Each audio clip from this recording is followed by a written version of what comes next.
What's going on, guys? We're back with our last video for this month in our Great Expectations series. And honestly, I'm just going to jump straight into things. So this week we were talking about God's expectations for us. And I think that this week is so huge because it's really like the first two teachings kind of set this one up. And also, God's expectations really encompass all three. It really shows you how you are to become more like Christ, like we talked about in week one. And then it really shows you how you are to balance the expectations of others, like we talked about in week two. And honestly, I'm just going to keep this video short and simple. And the reason for that is because I think that we like to overcomplicate the gospel. I think we overcomplicate a lot of things, but specifically the gospel and gospel-related topics. I think that we make things way harder than they need to be. I think that we like to add things that are unnecessary. And that's so funny because even when I was sitting down and for this video and trying to figure out where I was going to go with it, when I landed on what I landed on what I was going to share, I almost thought that I needed to add more to it, that it wasn't enough, almost that it was too simple. And that's just not the case when it comes to the truths of the gospel. And so once again, keeping it super simple, God expects very little from us. And I don't mean that in a sense that we don't have big expectations from God, that there's not big plans, that there's not purpose. I don't mean that there is not a role to play in it in the walk. I don't mean that by any means, but what I do mean is that as humans, and this applies so much to me, we think that we have to bear majority of the weight of our problems, whether that is breaking sin struggles, whether that is, sanctification, whether that is sharing the gospel, making disciples. We think that we have to bear majority of that weight. And even speaking, this is kind of a new thing to me. Speaking and sharing and leading, I've been doing it consistently probably for the past 6 months, so it's definitely a brand new thing. And even I've had to learn that you have to go up there, and the only way that you are going to be comfortable and the only way that you are going to be satisfied with the words that you speak is when you realize that it's not you. When you submit yourself to the Spirit and you really let the Spirit work through you, that's the only way that you're going to be able to get up there, or whether it's in front of a phone or on stage, whatever it is, the only way that you're going to be able to get there and be comfortable and be satisfied with what you spoke and the way that it impacted is when it's not you and it's the Spirit. So that's something that I've definitely had to battle for the past couple of months. But God expects very little from us. Actually, God only expects us to be dependent on Him. That's it. He doesn't expect us to go out and do good works by ourselves. He doesn't expect us to, go out and share the gospel and make disciples by ourselves. He doesn't expect us to sanctify ourselves. God expects us to submit ourselves to Him daily and let Him do all the work. It's that easy. That's what I mean when it's almost too simple. It's such a Sunday school answer, and I don't think that a lot of the times we're satisfied with hearing that, but it's so easy. The number one thing that God wants from us is to focus on Him. I don't know if you guys have ever heard the phrase of put your eyes on Jesus. I've heard that so much over the span of my life, and there's been very little times where I've actually understood what it meant. So if you're like me and don't really understand, you've heard that before and you don't really understand what that means. I've heard it in different songs. I've heard it, from pastors, from different people. But to put your eyes on Jesus, essentially it just means to focus on Him and what He's done. It's literally a cheat code. There's not this complicated algorithm, or there's not this step-by-step plan. Literally, how you are to become more like Christ, how you are to go and do the things that the Bible commands from us, is to focus on God, spend time with Him, and it's a result.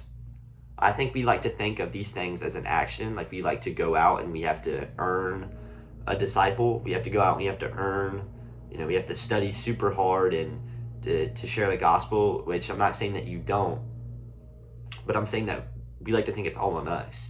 We have to go out and we have to earn these good works. But once you realize that it's not you earning it, but it's a result of your relationship with God. Like how much of a blessing is that? That's such comfort to understand that it's not on you. Like, that's so much pressure off of you to understand that the sin struggles that you have, the problems you have, you even becoming more like Christ, that it's so much easier, and it's only possible when you put it into God. Like, when you let God do the work. It's such a cheat code. God does all the work. Literally, you spend your life, you prioritize his presence, you spend as much time as you can with God, focus on the relationship, focus on him. It's that easy, and everything else is a result. And I'm not saying, obviously, we're not perfect and there's going to be mess ups and struggles, but it's not on us. Like, you go straight back to the idea of, I'm going to focus on God. I'm going to cast all my sin into him. I'm going to cast all my worries into him, all my anxieties. And when you focus on God, like, our radical belief in Jesus produces radical change. So when you're spending time looking at something that is so perfect, there's never not going to be change. So, like, it almost leaves me speechless, just because it's so simple, yet it's so hard to act out. Like, it's literally spending time with God. It's focusing on him and letting him do all the work for you. Like, again, it's funny because we try to do the Christian walk backwards. We try to get right before we come to God. We try to become more like Christ off of our own will. Like, I know there has been so many times where I have tried to break my sin struggles on my own, and you actually end up falling back into sin harder than you were in the first place. Like, there's no way that you are going to be able to get out of sin. There's no way that you're going to be able to become more like Christ if you are not spending time with him and focusing on him. Like, I keep saying that it's so much easier if we just let God do the work for us, but it's only possible if we let God do the work for us. Actually, everything is impossible if we are not putting it, if it's not God. Like, if it's not the Spirit through you, then it's actually impossible. And we know this because of John chapter 15. Jesus is talking, and it is verses 4 through 6. And Jesus says this: "Abide in me, and I in you, as the branch cannot bear fruit by itself." It sounds super familiar. "Unless it abides in the vine. Neither can you unless you abide in me. I am the vine, you are the branches. Whoever abides in me, and I in him, he it is that bears much fruit. For apart from me, you can do nothing. If anyone does not abide in me, he is thrown away like a branch and withers, and the branches are gathered, thrown into the fire, and burned." It's like Jesus clearly states, whoever abides in me and I in him, he it is that bears much fruit.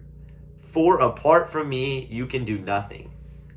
So we are out chasing different fruit. We are out chasing these good works, when Jesus clearly states that apart from him, we can do nothing. And actually, when you go out and you try to do that on your own, when you go out and you try to break a sin struggle on your own, it ends up worse than from where you first started. You end up falling back into sin harder than you intended to.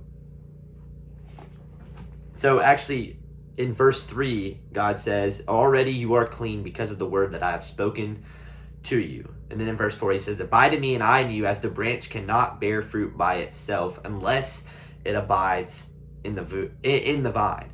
So just like a branch cannot bear fruit by itself unless it abides in the vine, we cannot bear fruit unless we abide in Jesus. If we are not focusing on Jesus, if we are not spending time in the presence of God, we are not going to be able to become more like Christ, because we don't know who we are trying to become more like, and we are not going to be able to do all these things that the Bible commands us to. Like, if you go about the Christian walk and you do the list method. So the list method is you begin to list out all the commands, everything that we are supposed to do as Christians. You do it by the list, and throughout the day, you You glance at the list, try to make sure that you're not doing anything that you're not supposed to. And when you try to do that, it is so exhausting. And again, the cheat code is to focus on God, and those things are no longer in action, but they're a result. So I think of when the Pharisees are trying to trick Jesus and they ask him, what is the greatest command of all of the commandments? And Jesus replies with, love the Lord your God with all your heart and to love your neighbor as yourself. And the reason that he says that is because when you love the Lord your God with all your heart, you can no longer do those things. So when you love the Lord your God with all your heart, you can no longer steal. When you love the Lord your God with all your heart, you can no longer commit sexual immorality. Like it's no longer us trying to achieve something, but it's a result of the relationship of God. It's God working through us. And so that is something that has absolutely changed my life. I hope that it helps you guys. I hope that this series has helped you guys. But just remember, what I'll leave you guys off with is that we are not called to cultivate fruit. We are called to cultivate spiritual vitality. So what I mean by that is that we are not called to go out and achieve these things that the Bible talks about. We are not called to go out and achieve fruit. We are not called to go out and achieve, disciples. We're not to go out and achieve these different things. We are called to focus on God, and those things are a result. Just like James talks about in the book of James, he talks about faith apart from works is dead. Not in a sense that we have to earn our way to salvation, but that true salvation and true time with Jesus produces good works. So our radical change, our radical belief in Jesus will always produce radical change. So I encourage you guys throughout this week, throughout every week, to try and prioritize his presence.